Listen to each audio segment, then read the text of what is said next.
Welcome to the Justified Posteriors podcast, the podcast that updates its beliefs about the economics of AI and technology. I'm Seth Benzel, racing against the machine for authorial glory before AI transcends all human writers, coming to you from Chapman University in sunny Southern California. And I'm Andre Fratkin, looking forward to slop detection technologies all across all my media surfaces, coming to you from San Francisco, California. Very good. Seth, yeah, how's it going, man? It's It's been a going while good. since we've done a paper episode. I know. It's great to actually get back to our core of reading and analyzing a paper. And it's a particularly fun day to be thinking big, exuberant thoughts about the quality of society improving because it's Mardi Gras. We're recording this on Fat Tuesday. I've got my James Carville shirt on. I got my Mardi Gras beads. Are you doing anything special for Mardi Gras this year? You know, Mardi Gras is not my religious holiday, but I am flying to Austin for a fun adventure there. So Very I'm good. looking forward to that. But, you know, for me, my sort of Mardi Gras was actually happened last week, which was Mhm. the NBR Digital Economics and AI Conference. What a transition. So, what kind of what parades and what crews were present at that conference? Well, we had the structural crew, we had the reduced form crew, we had the economists and then the business school professors, you know. No macroeconomists. My macro paper was was No, quickly no, no. There denied. was one macro paper allowed. We allow one. Amazing. Any sort of themes jump out at you from the conference?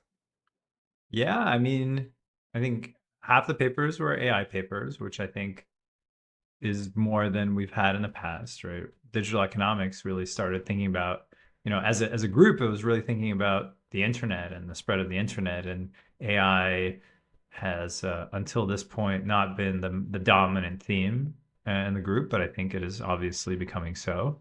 And of course, there was a lot of discussion about what the future of research will look like, given how easy it is to produce slop and also maybe non-slop with AI.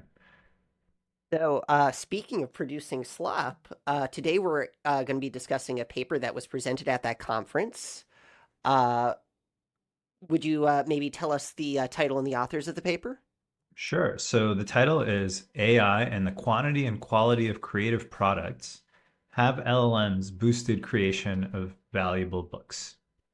Okay, so And it very is much relevant. by our friends Imke Reimers and Joel Waldfogel. Oh, great guys. Hopefully we can get Imke on the show sometime or Joel. Um, yeah, so production of slop, a lot of people are I know a lot of people who I know who write have a lot of anxiety around AI kind of coming after their turf, right? I remember when I was in undergrad, there was this idea of, the logical cold computer that can never do creative writing. And, maybe you should specialize in skills that are complements to that, like, long form writing. And now it seems like increasingly, we can use AI for everything. I'm not telling this audience anything it doesn't know. Um, but this article is kind of trying to actually use some data to get at the question, is AI helping us write more books? Is it helping us write better books? And it's going to look across fiction and nonfiction. Yeah. So yeah, why don't we get to our prior, Seth?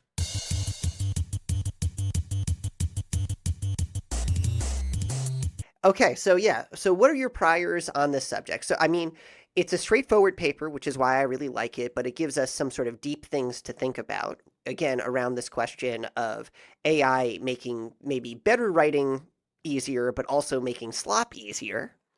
The first thing I think about when I approach this paper was, do we think that AI increases the number of books that are getting written and released, right? So to put this in the time frame of the paper, the first prior I'd like to ask you about, Andre, is do we think that AI increased the number of books released from 2022 to 2025? Yes. I I mean, yeah, But think of all the things you could do instead of writing books now. I think the fall in the cost of writing a book have been so great that surely they've increased. I mean, it seems that, for example, one analogy is our students are able to write a lot of essays with substantially less effort.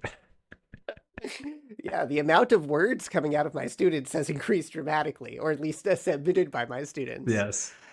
Yeah, I'm with you on this, Andre. I would be really surprised if the amount of books written goes down as a result of AI. I think in principle, I do maintain that it's still an empirical question because you can imagine people doing other stuff, right? AI Yes. also decreased the cost of doing other things. So maybe people would substitute more into essay writing, right? This is also a period of time that we're looking at the rise of Substack. So maybe some authors are being drawn out of that at the same time, perhaps by AI. But yeah, end of the day, 99% number of books written has got to go up.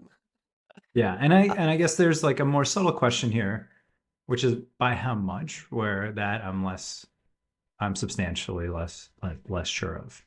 what's your Um, intuition? Give me a point estimate. You feel like 2x? Is yeah, I that mean, higher or I think lower? before I read this paper, if I had to like introspect, I would think it would be maybe more like, it'd go up by 50% or something like that. 50%. Okay, so Nothing like times nothing 50. huge. So that would be my prior. My priority would be a lot bigger. It's like to the extent that you think that like what's going to happen is a lot of slop getting dumped on the market. To the extent that that slop is allowed in, I think conditional on that, you got to anticipate a big increase. So I'm going to guess like 3x going in. Well, well, yeah, and I think this is kind of where the definition of what a book is really starts to matter, right? What is the threshold? Is it that a major publishing house has published the book? No. Is it that there's like on a random website there's a PDF?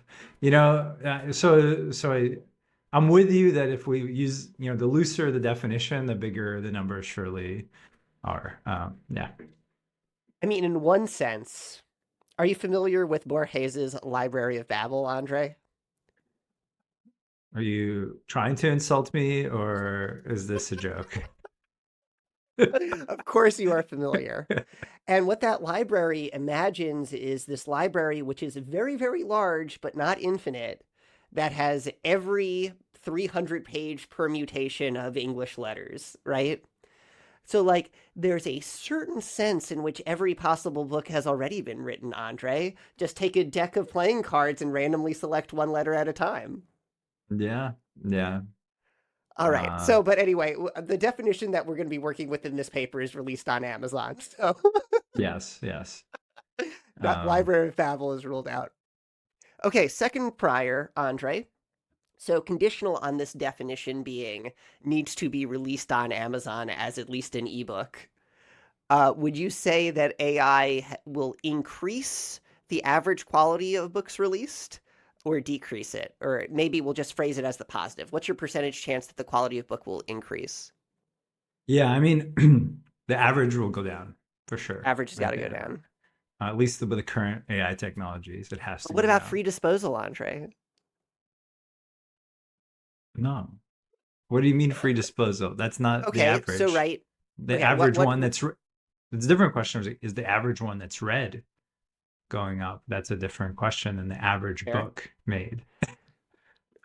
Okay, so what am I trying to say by free disposal? What I'm trying to say is the books that would have been written otherwise have free disposal of the technology. They only use the technology if it makes the book better, right?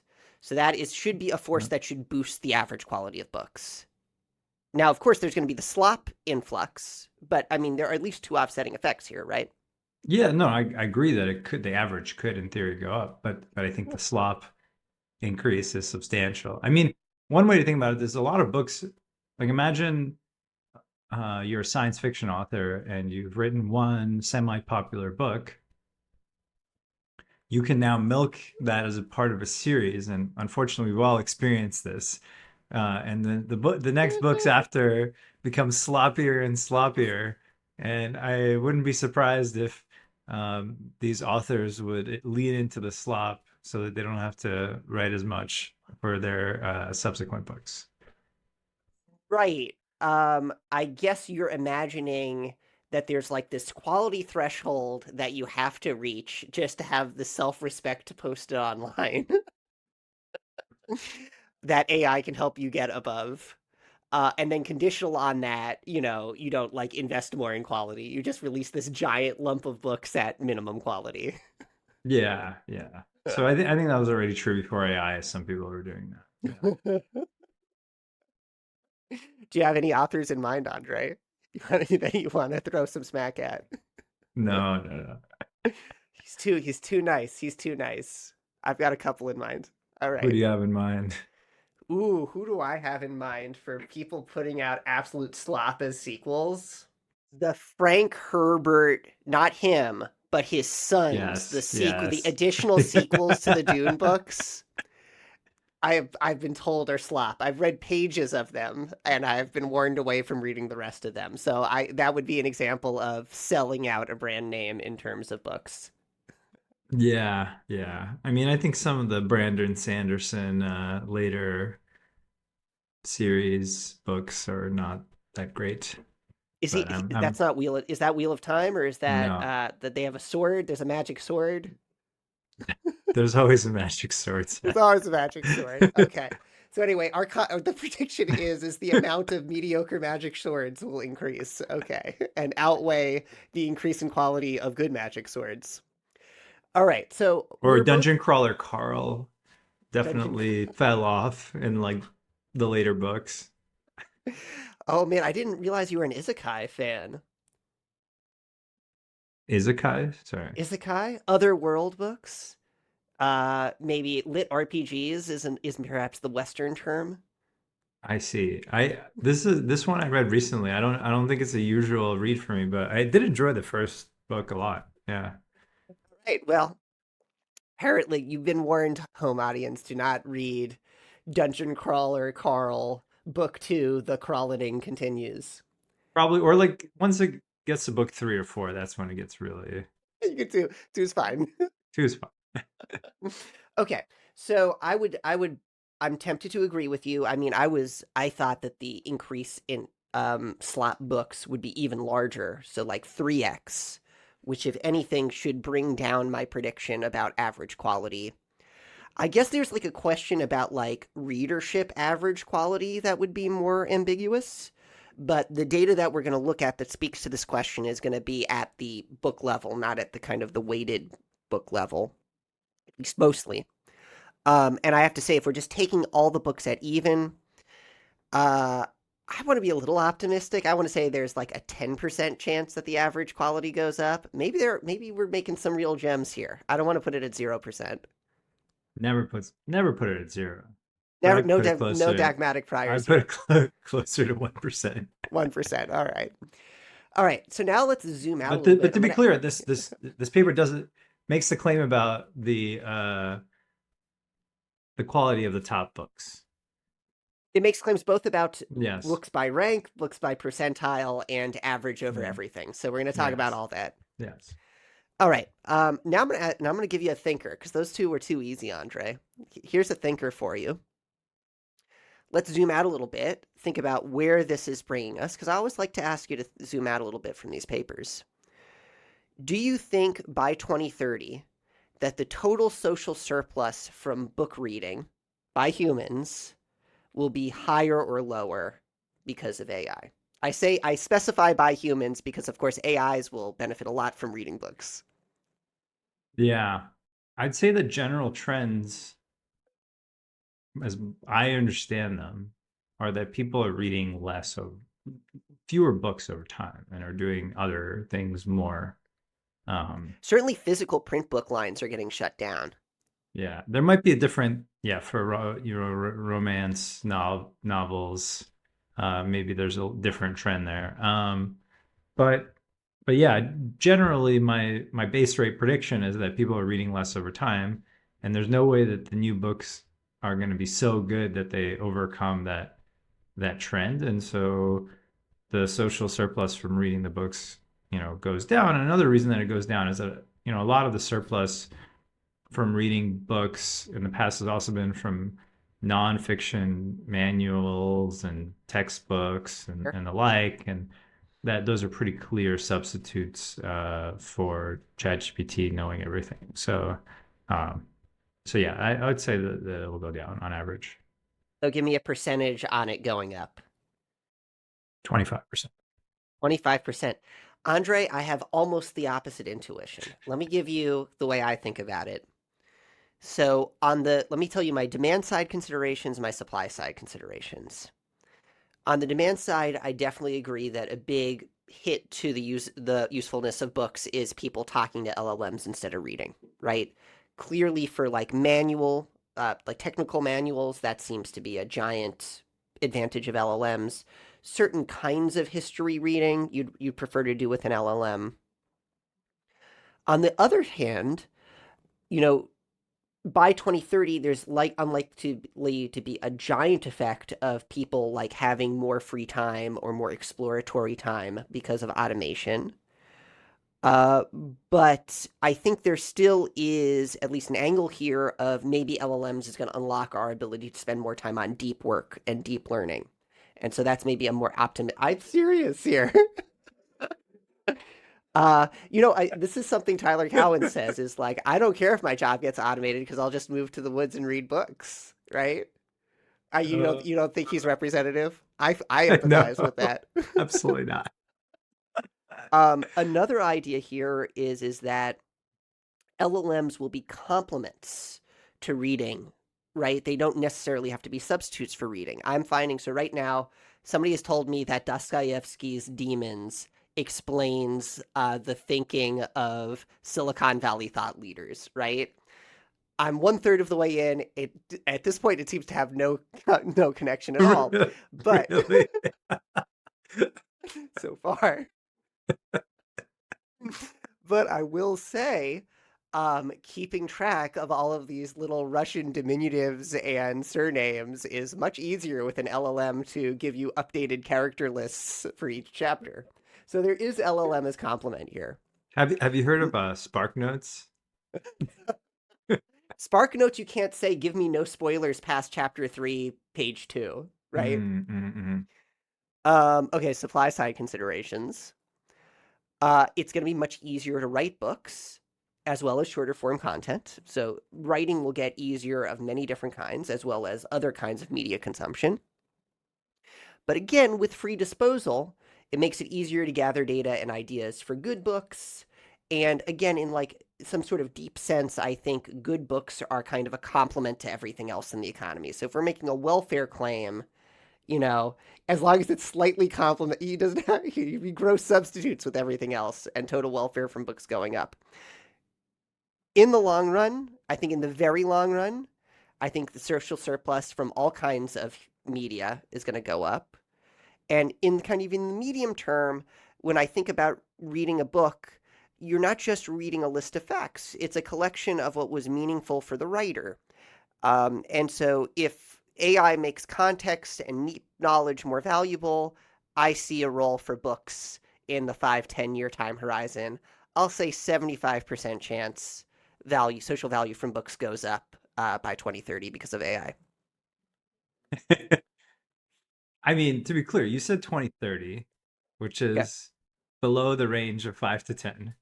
I Okay. don't like forecasting 10 years out is tricky, but I really believe that the form factor of the book seems to be on a secular decline. And so it's not that by the way, I don't want to make a general claim about written content. I think that's definitely too strong of a claim. Sure. But the book itself, it's hard for me to see how that will make a comeback. And especially given that like other forms of media are going to become more and more compelling relatively to, and they have been, and they will just become more so relative to books. All right. Well, good points. Let's read this paper and see if any of the information therein moves your thinking. Can I have a Do prior about whether any of the information therein moves my prior? sure. What's your meta prior? my meta prior, specifically on this last point. Yeah, it's damn near close to zero. All right, let's go to the evidence.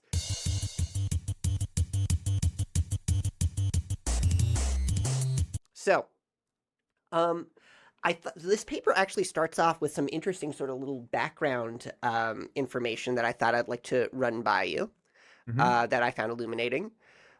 First, they talk about a survey that shows that 45% of authors, including like a large subsample of this group, were actually published in physical book authors.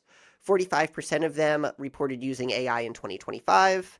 48% reported not using AI, with the vast majority of those saying they didn't use it, found it actively unethical, right?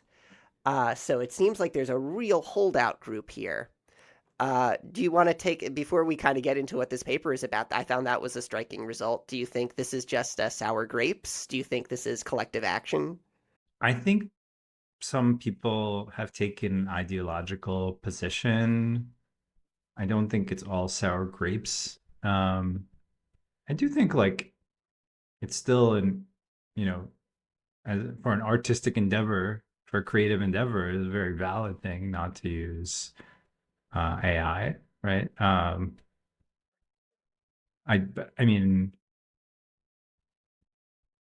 I think there are oftentimes some of this is driven by mistaken beliefs about what AI is and is not capable of. So that's another thing to point out. Okay. Well, speaking of what AI isn't capable of, bookautoai.com, a source of tools for people to help them write books with AI, suggests that AI is best for genre fiction, such as romance or romantasy, sci-fi, mystery, and horror, can help structure nonfiction, but requires editing for expertise and tone, and has low substitutability for literary fiction, satire, poetry, and academic technical writing slash personal writing. I was a little bit surprised by this list. I feel like ChatGPT like 3 was pretty decent at poetry and kind of struggled with some of these other subjects. I think people who know poetry would beg to differ on GPT-3's abilities. Well, It I have a could Mardi Gras follow. story about this. Wait, I have a New Orleans story, right? Which is for our visitors who have ever made it to Frenchman Street in New Orleans, you can know that on a party night, you will find young men sitting on the street with typewriters who will offer to write you a poem for a donation. And I will say, right after ChatGPT 3 was released, I found myself down there on a Friday night, and I paid for a poem from this guy on the street who'd been there, presumably the great invisible hand in the sky had assigned this man this task as his highest comparative advantage, and I gave ChatGPT 3 the same topic to write a poem on, and I think the GPT 3 poem was better.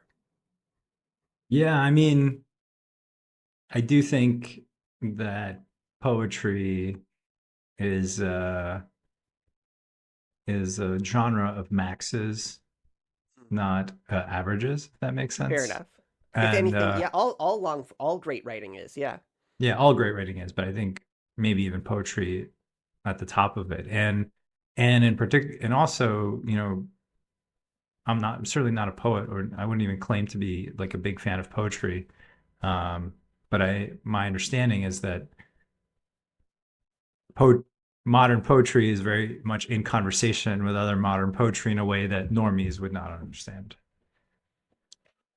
Fair enough. So Andre is saying that I don't understand poetry, which is, I don't either, I to be don't understand a clear. lot of things. Yeah, I don't either. But Okay, but anyway, interesting to see what's in that list, what's not in that list, thinking about how that might evolve over time.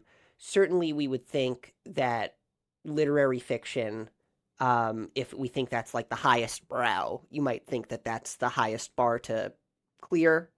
Um, anyway, interesting aside, and we're going to see some of these themes show up later when we look at where the actual growth in book publishing was, because spoiler alert, they did write a lot more books. um, okay, so that's a little bit of background. The paper has a little bit of light theory here. They want to think about ex ante, like before you write a book, you're thinking that it's going to be draw from a normal distribution in terms of quality. The assumption of a normal distribution is useful for them because they only have to worry about average and variance. If LLMs somehow like lower the costs so that we're increasing the number of books that you make, but there's a decrease in average quality, then what you might get is that book quality at a specific rank may increase, even as book quality by a percentile decreases. So what just to make that a little bit clearer, so we're gonna write 10 times as many books, and the average quality is lower, but the very best book might be better because we're getting so many more shots on goal. That's kind of the way they're thinking about Yeah. this.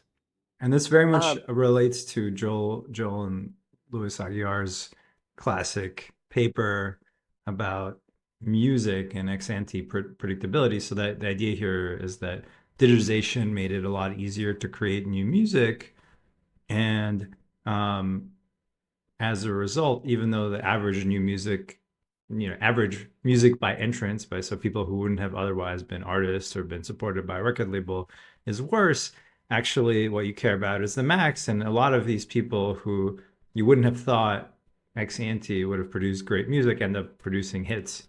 And that's one of the big benefits of digitization is it allows for this process to happen. So I think it's very natural to view this current paper about books as being attempting to make a very similar argument, you know. right.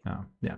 Well, one thing I wanted to run by you, Andre, is like, to what extent do you think it's important, this assumption of ex ante book quality being normal, right? I mean, it seems clear to me that LLMs might shift the book quality distribution in a more complex way than just increasing or decreasing the average or the variance, right? So, intuitively, maybe what's going to happen is it's going to make it easier to write a good enough book but somehow reduce the rate of home runs because it makes the books more similar, right? I'm not sure that this is the right model. Yeah. I mean, you can break it. I do think that generally, like the intuition that like a lot more entry, if there's enough variance in this process, some of those entrants are going to be at the head of the quality distribution. I think that's a that's a that's a pretty strong intuition, but I agree that in this sort of market, maybe one way I think about it is like these entrants are just the variance is not high enough. They're never going to reach the truly great books by using an AI to write it. That's kind of my hunch, but I could be wrong. Right. Yeah. Well, so maybe your intuition is that ex ante quality of books is like is heavy tailed, or at least it's heavy tailed for humans, and Yes. maybe it's not heavy tailed for Exactly. AIs. Exactly. I Yeah. that's my intuition too, right? At least at this point, I don't. There's some sense in which like softmax is preventing the computer from doing heavy tailed stuff, right? It wants to do modal stuff. I don't know. Yeah. This is a more complex And argument than it that. kind of raises this additional question, like why do books, why do cultural products become popular in the first place? And to call it quality. And to be clear, I think the authors of this paper are they they're not trying to make an argument about like deep platonic quality, but these are social processes, right? So like just by preferential attachment kind of arguments, you might get ex ante identical content having very different popularities. Right, you would well, it's sort of interesting to think about, right? Because if we're in a pure preferential attachment world where all of the books are like truly average quality, but we're just creating more books, but the amount of potential readers is fixed too. Yes. Um, yeah, I mean, I guess you have to start thinking there. It's more than a simple preferential attachment model because you have to think about the attachers only attaching to a certain number. We're not actually in the infinite limit where you would expect more draws on goal to give you more super duper stars. In any case, I think we're willing to start with the intuition that like more shots on goal should give you more superstars, but we both have some caveats there. Yeah, well, I guess I wanted with the preferential attachment, I wanted to make the point that like let's say the total amount of reading attention is fixed. then there shouldn't then this shouldn't really affect, how many reads the top book gets, right? Because if just by chance something gets the popular, and that's going to be true in both worlds. But I think the idea here is that, like, is something from this margin, from the new books that enter because of the AI, that might become preferentially attached to, not because it's good, but because of preferential attachment. That's the argument I was making. Even if That right. the total amount of reading in the world is constant, It's a little bit hard to think about because a traditional preferential attachment model is taking the limit as the number of potential connectors goes infinite, right? Uh, so it's a little bit hard to think about preferential attachment with a fixed number, but I share that intuition that you might just It's be like a fixed share redistributing. of attention of, yeah. Right. I Okay. think it can be formalized. I don't think it's that crazy I'm to sure there's a formalize. Yeah, formalization that we could find. yeah, All right. yeah. Okay. I wanted to bring up one last idea here, which is a riff from our Discord. So, as you all know, in out there in cyberspace, we have a Hopin Discord community, and you can find a link to join it in the show notes for this episode. Seth, Uh, just a question. Why did you astroturf I have one AstroTurf character, okay? Just one, okay? And it was just a little it? quiet when we started off, so I just wanted to I have need one to see hype a man. proof of humanity here. Like, is Claw in the chat? Okay, Oh, so listeners, I know you might not have enough time to participate in our discourse, but I guarantee you your Claw has. there So we go. do Yes, bring get your your Claude claws. into our Discord group. Okay, so Jonathan Becker, either a lobster or a human, writes, I'm curious about short versus medium term differences. One mental model I have could be wrong. I love that humility on our Bayesian podcast. Our Is that readers books know. is that books take a long time to go from idea to publication. A story you could tell is that good ideas in the pipeline when LLMs come out get pulled forward by the tech, but the arrival rate of good ideas and good execution on them remains unchanged in the long run. I don't fully buy the story, but maybe there's something interesting there. Andre, you're nodding vigorously. I think it's totally a possibility. Yeah, I can totally imagine it.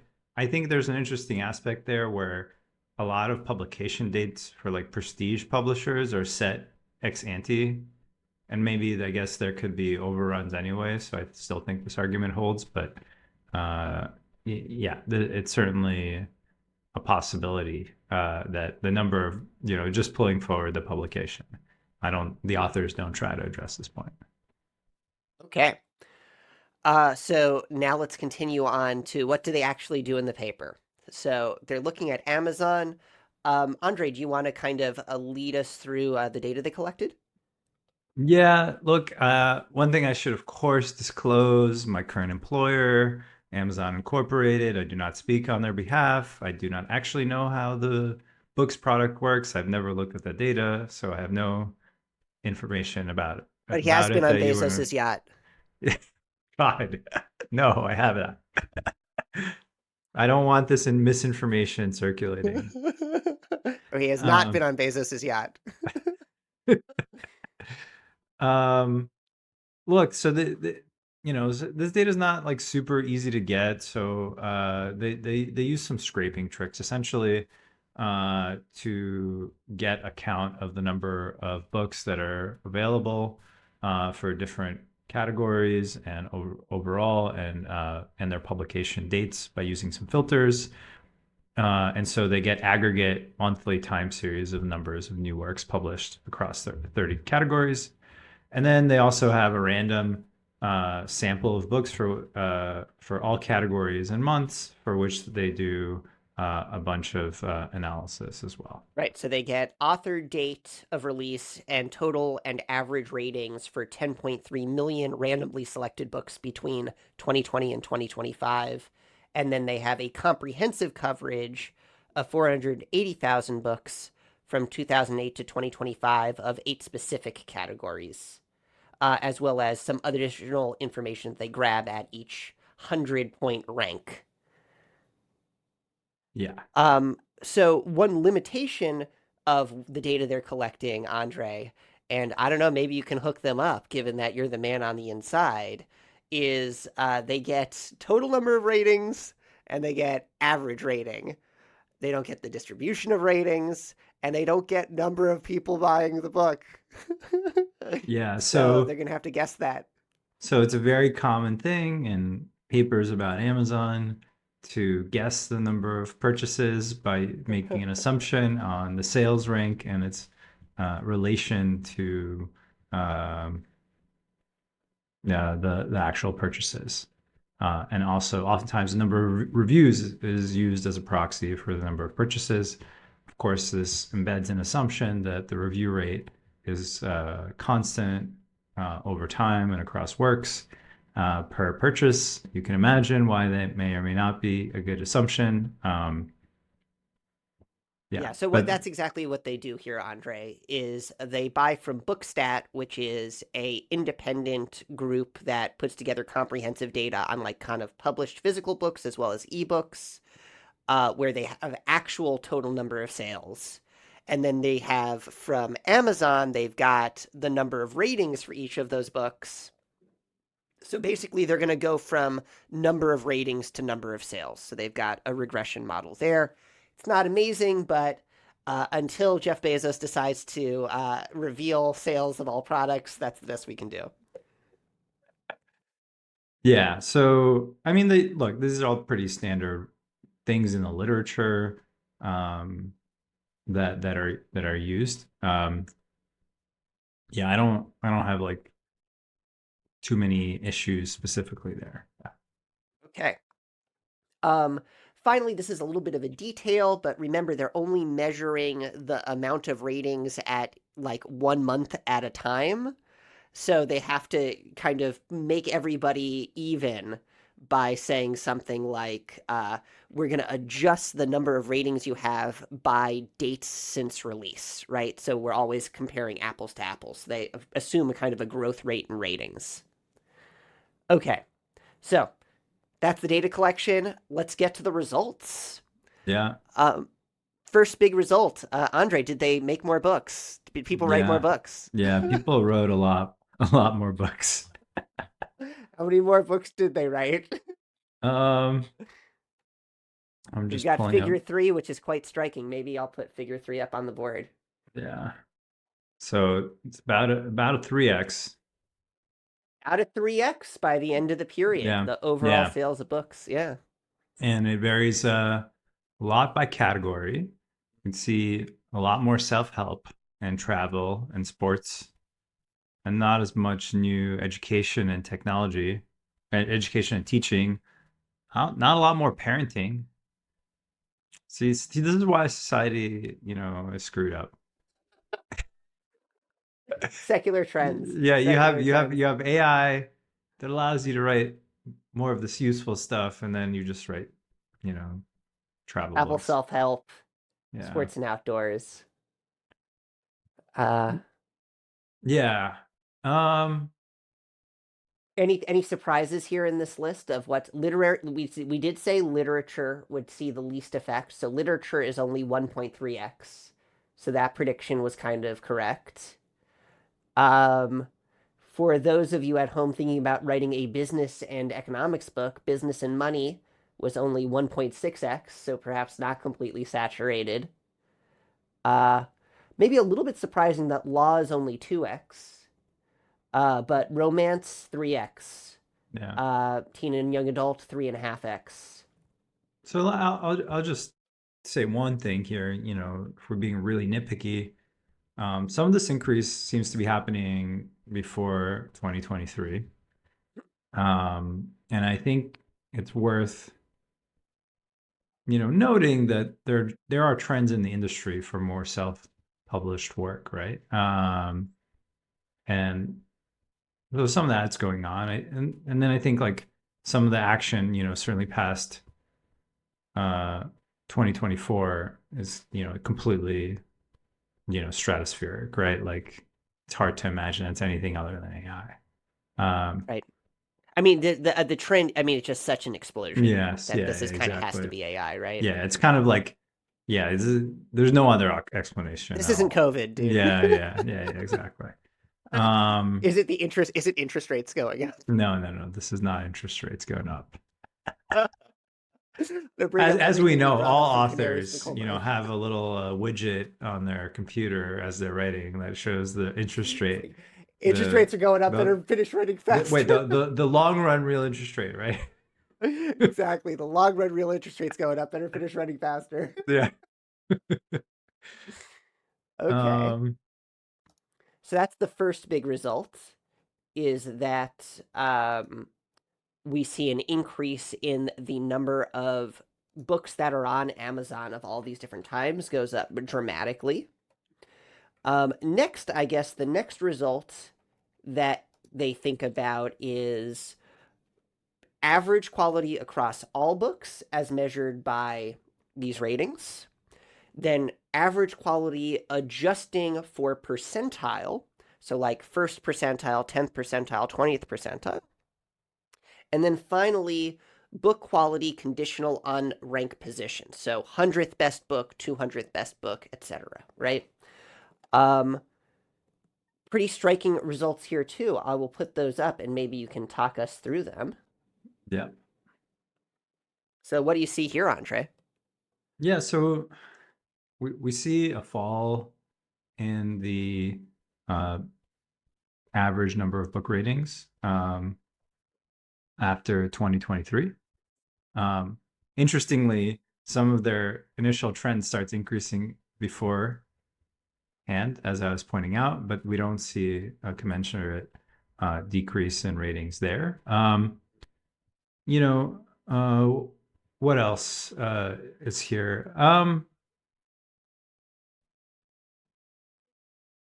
I should have looked this up. I guess I can look it up. How do they calculate their standard errors?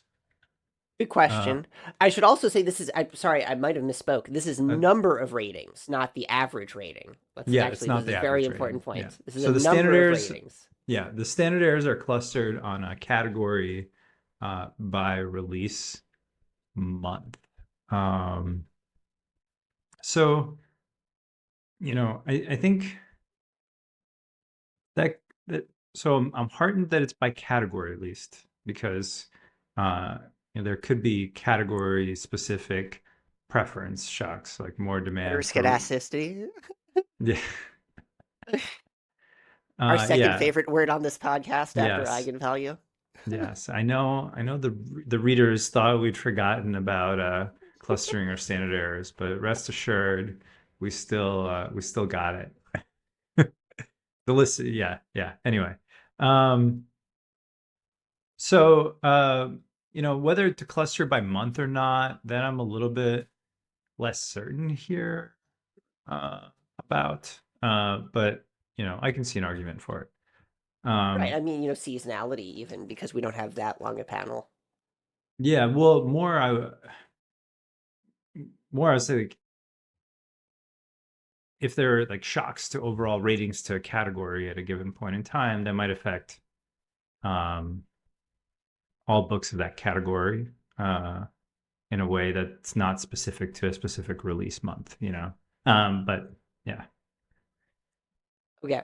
So, yeah, yeah, so takeaway is if you're willing to take number of ratings as a proxy for number of sales, and yeah, if you're willing to take number of sales as a proxy for quality, it kind of looks like quality is going up by rank position, but going down by percentile, which is consistent with the story of more shots on goal, but worse on average shots on goal. yeah. So just so I don't see, I saw the presentation, but I didn't read the paper carefully. So you know, that's just the way it is. But conditional on rank position, this panel number C, it's going up here is an argument that for books that are in the top 2000, their average number of ratings has gone up, right? Um, Now, to me, this is not about quality. Okay. You're I telling mean, me that the number of ratings is not a perfect proxy for quality? look, I just think that there are shocks to overall readership that are probably correlated with all sorts of things, like how Amazon's algorithm works and societal trends, like even the weather, in the Northeast at a given point in time. And so I just don't think that this is a very good measure. It's just not a no one. This is not a good measure of quality. It's just not, and it is a measure of like aggregate demand for a category. That's essentially what's going on. Now, once you think about it, there to attribute that to AI uh, versus all sorts of other things that affect aggregate demand for a category, that to me is a bridge too far. Personally, Well, okay. Well, let's yeah. go to the next figure then, because that's explicitly going to ask this question of, well, let's actually look between the categories that are seeing a lot of growth in production from AI versus categories that aren't seeing growth in production. Now, you might say that the categories that we're writing a lot of AI books about are due to, a shock, and so that's an endogenous That is response. what I might say. But you might also say that now we're measuring something about supply because that would be convenient for the paper. Well, that's the thing about supply and demand, isn't it? People supply what people demand, or is it that people? But Say's law is that supply creates its own demand. Well, that is one way of interpreting it. I mean, look, in the end, they have eight categories. I view this as an n equals eight exercise, to be honest. And I know it's not fair exactly. Like, And obviously eight equals they're eight thinking of panels. any, yeah, but it's a trend. It's just a trend. And I think like I would have been a lot But it goes in the more, wrong direction. But wait, hold on for a second, right? yeah. Which is so wait, so this is the high entry growth categories relative to others. No, So the it positive goes in their direction. Yeah. it goes in there, it goes in the direction of the AI ones see the AI exposed. There is no evidence in this paper that any of the books in the top 2000 have been written by an AI. By the way, so to be clear, this is a very new paper. I think it's cool to think about this phenomenon. So I don't want to be like I'm being very critical, but like We selected the book because we thought it'd be fun to talk about. yeah, The book, the essay. I want an AI detection algorithm on these 2000 books, and you tell me whether AI was actually used here because What percentage was I'm AI? not even sure that it has been. And like this goes to the point about like Joel's other paper about where in the distribution things are coming from. I haven't seen any evidence here that any of these top 2000 books in a category have been written by an AI or been produced by someone who's unlikely to produce it at a higher rate than before. Fair enough. I mean, we did have the survey saying that 45% of authors use AI, so it would have to be pretty. No, Those but the like top I think 2000 when would we're have to talking be about like pretty. slop, we're thinking about like are they The top right? two Like, that included 1/3 of the people in that sample were published authors in real collections. So I mean, this is a non-trivial but look, amount of they're real very authors. different. It's not that they're non-trivial like representation of that survey. And it's not that they're not using AI. Look, I can use an AI to look up like who the king of France was in 1650. I know you Yeah, know that off the top of your head, but like, uh, 1650. It was a yeah, bourbon. of course. um, but that's not really what we're talking about here, right? Like, um, I think it's Louis the 13th. we're talking I'm gonna about look it up. slop. We're talking about slop, right? And slop is detectable via pangram, and so we want to know Oh, whether I it's just there. missed. I just missed, dude. I mean, that's pretty good. I'm impressed. Um, so yeah, I just I just don't know if that's like I don't know if this is very attributable to the AI. Let's just say that. There's additional evidence in this paper that kind of makes me um, think about other things, which are just they have these effects by rank position, and actually, they make the point that actually for the top 100 books, there's no difference in the number of ratings for those books. Let me put that one up. That's figure 7. And if Yeah, you look here, it's a little bit hard to see on the screen, but for the top 100 books, there's no treatment effect of being in, I guess this is the post, yeah, uh, or just a usage measure, yeah. So this is in the usage, post. AI usage, yeah. Yeah, So no um, effect at the very, very top. yeah, and then I'm kind of like, look, like now this becomes actually quite a bit of more. It becomes you could have imagined doing this if you're thinking, like, are the top books getting better? You could have imagined looking at the top 100 books, and you would have had no effect. Um, right? Right, and you could tell a Pareto story where most Yeah, of the value is in the top 100 books, right? yeah. I mean, look, I showing that quality has gone up is really hard, and I think I would always be wary of quality is the same thing as sales, but I'm especially wary of things here because Quality is the same thing as number of ratings. yeah, It's a leap. yeah, um, yeah, I mean, the you one thing know, they really do decisively show, right, is that very first figure, right? yes, yes, The thing that makes us talk about this paper is this figure 3, right? yeah. Is this explosion in books.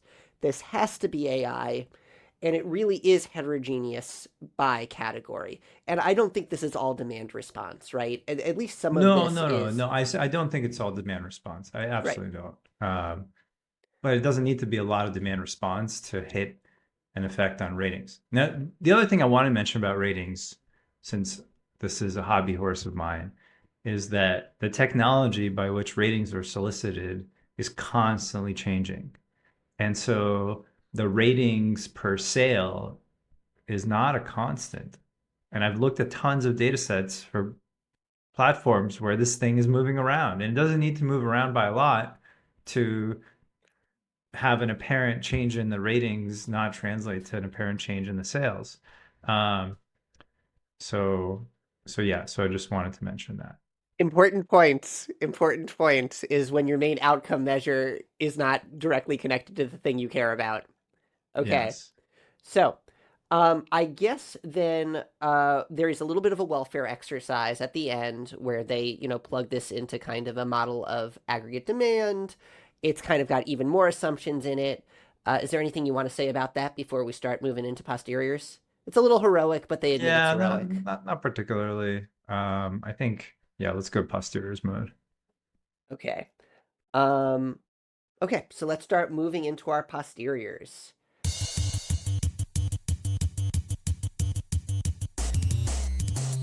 Okay, so Andre, our first question is, do you think that AI is increasing the amount of books written?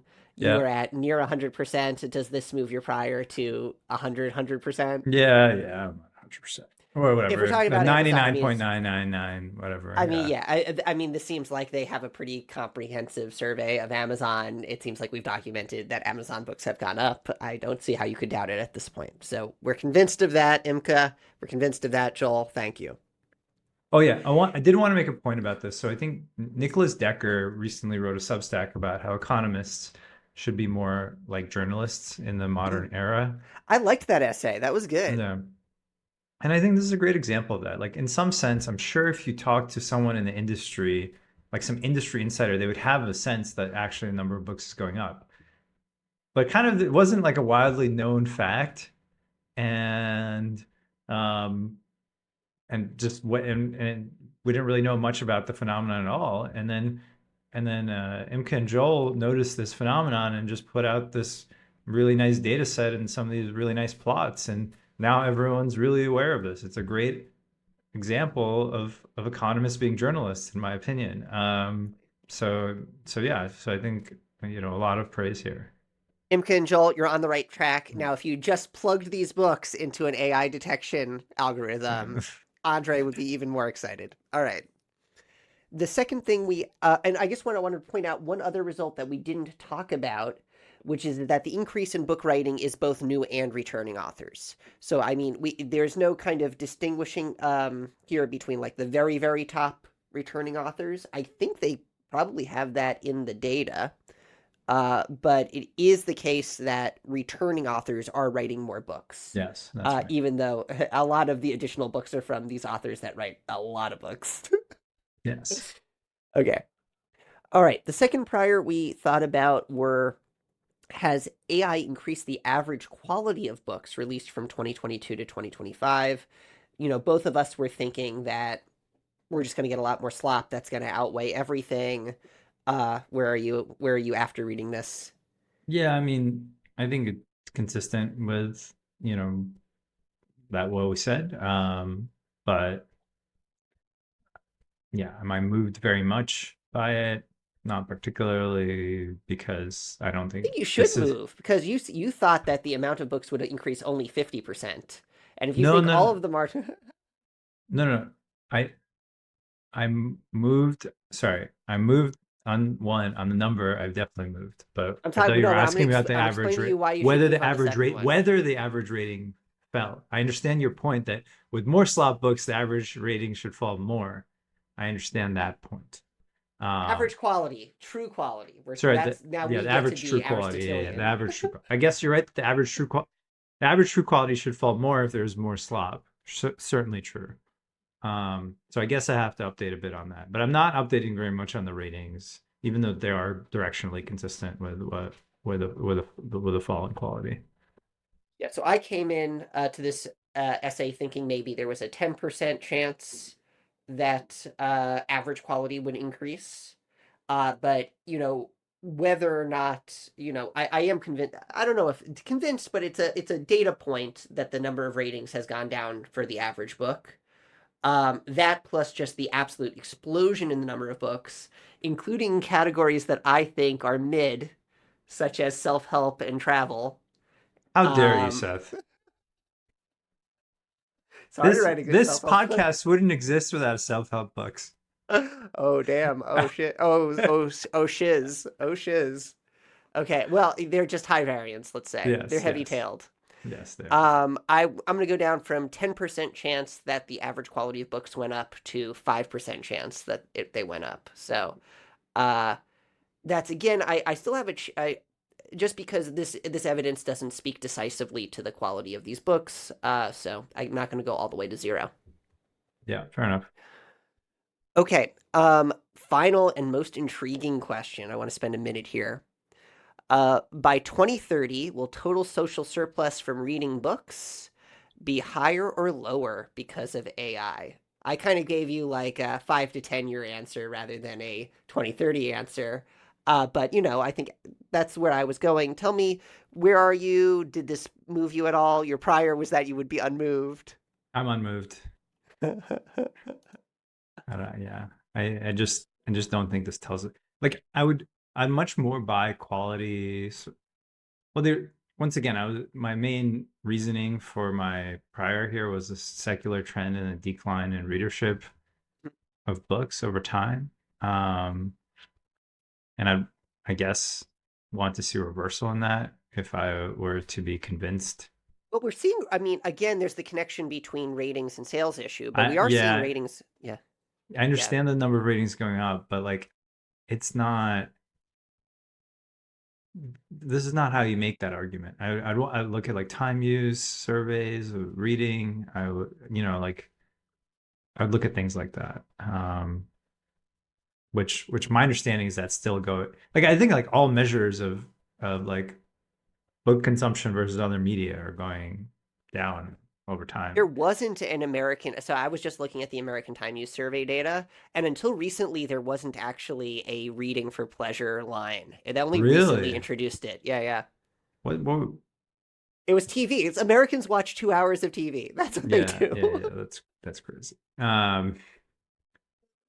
Well, wait. Well, we count as TV, right?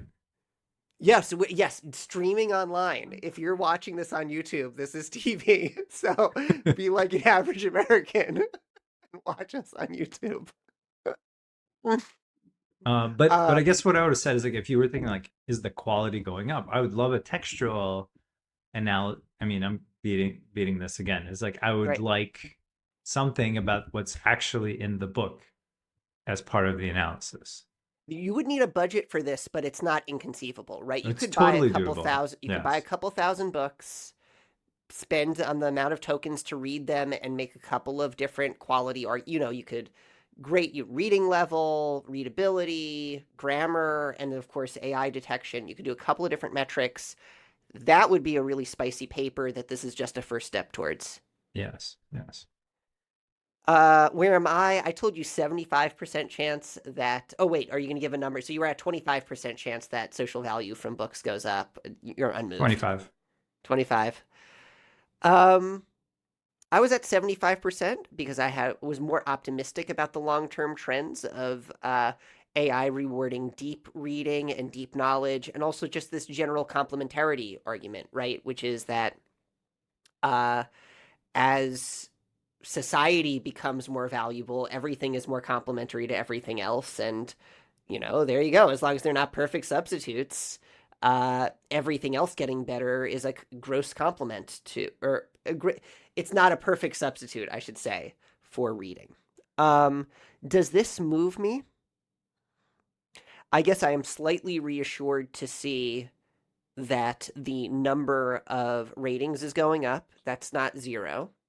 And it's good to see that the amount of writing has jumped up so dramatically. I think that at least suggests that somebody thinks they're writing for someone, right? All of those 3x new books being written is not just people intentionally screaming into the void. At least some of them think that they are writing for someone, right? So at least some of those writers think that they're creating value. So maybe I go up from 75% to 76%. I inch up. But I guess one thing I would have loved to see is just a total number of ratings over time, which none of these tells us, right? Like there could be substitution from newer to older, from older to newer vintages. Any closing thoughts, Andre, before we move on from this intriguing, provocative, but in some ways limited analysis of the effect of AIs on book production and consumption?